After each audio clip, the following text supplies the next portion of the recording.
Here we have the fire loss address at 803 62nd Avenue in Merriville, Indiana. The fire ripped through the roof, destroyed the entire inside of the house. ResPro is here right now making a total loss inventory of the house, basically taking a detailed list of every line item in the house contents so that it can be submitted to the insurance company to be properly paid to the homeowner so the homeowner can get reimbursed for the items. The loss occurred on December 4th, 2009. We're going to go inside of the house right now. This is a pan view of the general neighborhood. I'm sure the neighbors will want this house back together as soon as they can, get their friends back home and basically allow the neighborhood to remain looking normal. Going in the front door now. This is the front hallway entryway.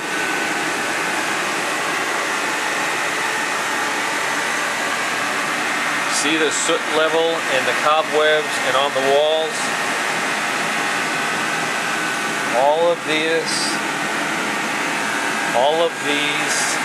walls will need to be removed.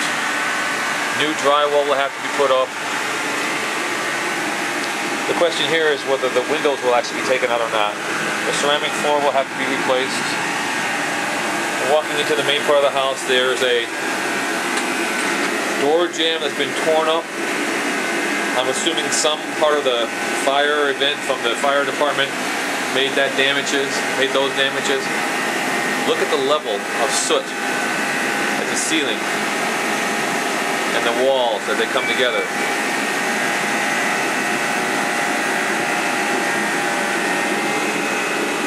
See the soot on the floor, ceramic floor. There's the front door. Lock boxes put on the front door so that the trades can have access in and out of the house. It'll be 3 or 4 months in order to get the homeowner back home in their house. The house will be practically rebuilt. The adjuster has been out here. He's making his decision on what needs to be done. A sheet will be written up from us or the construction company allowing a comparable bid. These are the front windows facing 62nd Street. See the soot on the windows?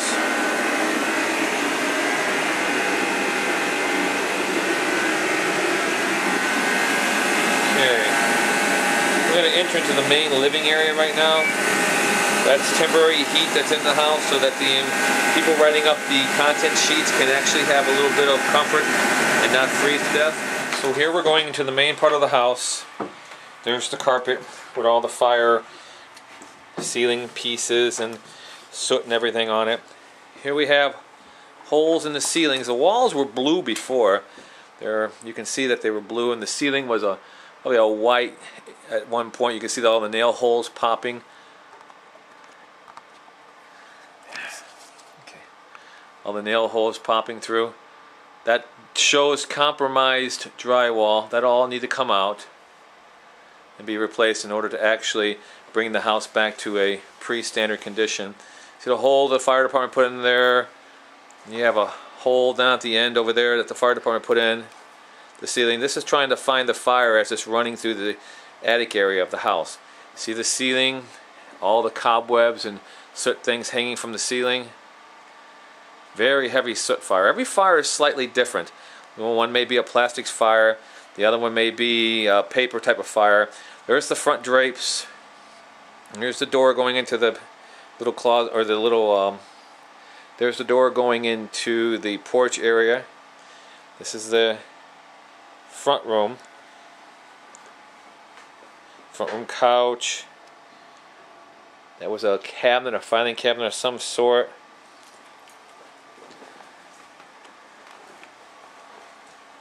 You see, as we're kind of panning the room back around,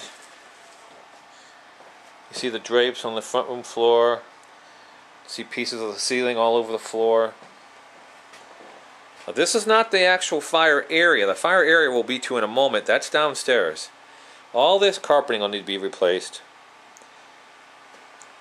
Then they'll have to spray some special agents on the walls to prevent it from smelling. See the insulation coming out of the ceiling? And again, was from the fire department trying to find if there was a fire going on. They do the same thing to the walls. I'm going to take a quick peek at this porch area over here. See the soot on the doors?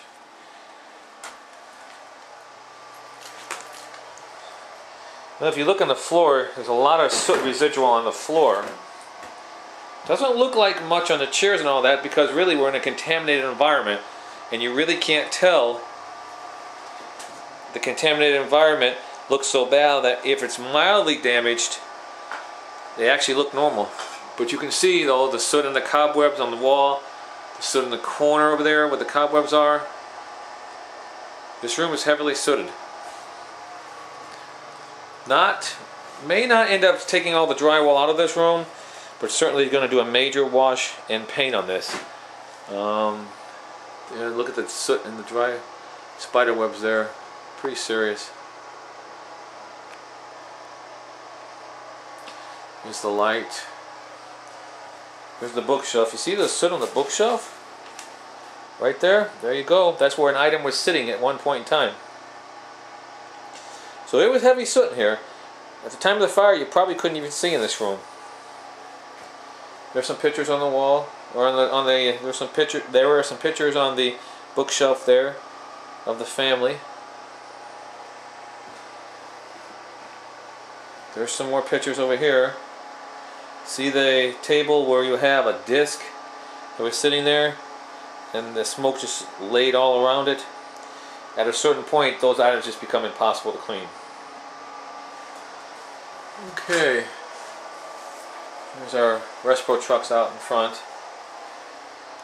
Okay, we're going to head back on into the area that the bedrooms are. There's our portable heat that we have to bring into the house in order to keep the temperatures at a condition where we can use them.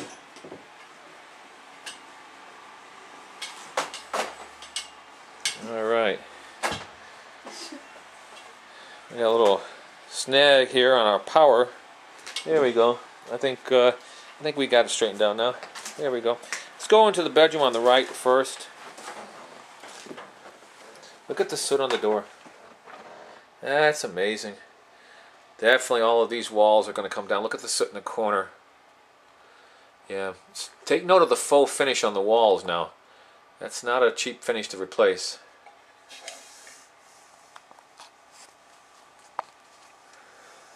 Okay. Going into the bedroom on the right. The ceiling has holes in it, but it's still somewhat intact. And we don't see much stress activity and many nail pop holes in here. So this drywall will probably come down because of the amount of holes that were put into it by the fire department. However, integrity wise, it's probably got somewhat of its integrity. But if you start looking at the walls, look at the damage on the walls. That's amazing. There you go. The fire ran right up through the basement. Now this was a basement fire now. It ran right up through the basement. And what you see there is just a soot residual coming up from the basement activities. See, I'm going to hit the corner. There's a TV. All of the contents in this house is pretty much total loss. There was an agreement with the insurance company that the items just simply would not be worth saving. There's the bed. There's some clothing that looks like it might have some ability to be cleaned. Most of the clothing has been taken out of here by ResPro and has been taken to a plant in Hammond, Indiana, and is being professionally cared to as far as getting rid of the odor, the soot, the smell, and things of that nature, and then laundering and pressing the clothing, dry cleaning, and returning it to the customer. If you notice the hardwood floor here at one point, hardwood floor or laminate floor in this particular case, I'm sorry, it will have to be removed. This room right here will be a gut. That means all the drywall and doors and everything will be replaced. Again, all the clothing has been taken out and professionally cleaned by ResPro.